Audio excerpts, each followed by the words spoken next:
सलावारा में से माल चुहता, माल चुहता, सलावारा में से माल चुहता। presented by Mahakal music.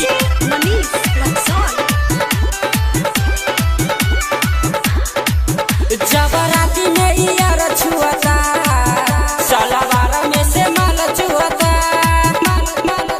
सलावारा में से माल चुहता। जबराती में यार छुअता, सलावारा में से माल चुहता। जबराती में बोला बेला हरे, हमर जीहू छाछा ना बेला हरे। जब ओठवा से ओठ काटता, सलावारा में से माल चुहता। जबराती में यार छुअता, सलावारा में से माल चुहता, सलावारा में से माल चुहता, सलावारा में से माल चुहता।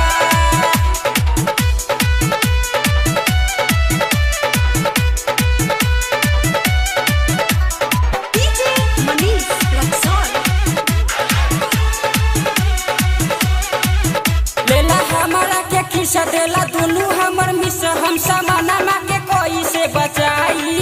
कहे चला हमरा ओरी, हमसे मांगे बल जोरी, हम उनका के कोई से समझाई।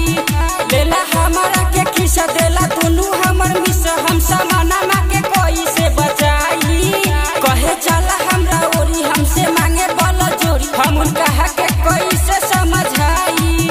तू बोला बेला पलंगिया पर, हाथ धरेला कमरिया पर। जब हाथवा से हाथ छुअता, सलावारा में से माल चुहता। जबराती में यार छुअता, सलावारा में से माल चुहता।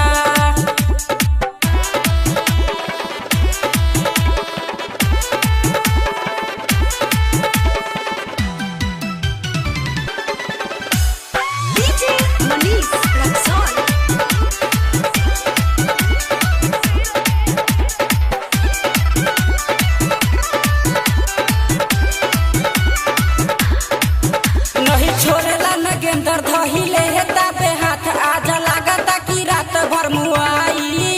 कहे राजकुमार बवाली देई दही एक बार माला, यही में बा तोहरो भलाई। नहीं छोड़ेला नगेंदर धहिले हेता पे हाथ, आजा रात भर लागता मुआई। केतनो बहाना करत बानी आज, बात माने ना ना हमरो यार। केतनो बहाना करत बानी आज, बात मानेला न हमरो यार। घरे राकेश जी भी चोली छुअता, सलावारा में से माल चुहता। हई बदूरी के छोरा छुअता, सलावारा में से माल चुहता। जबराती में यार छुअता, सलावारा में से माल चुहता। जबराती में बोला बेला हरे, हमर जीहू छाछा ना बेला हरे। जब ओठवा से ओठ काटता, सलावारा में से माल चुहता। हई बदूरी के छोरा छुअता,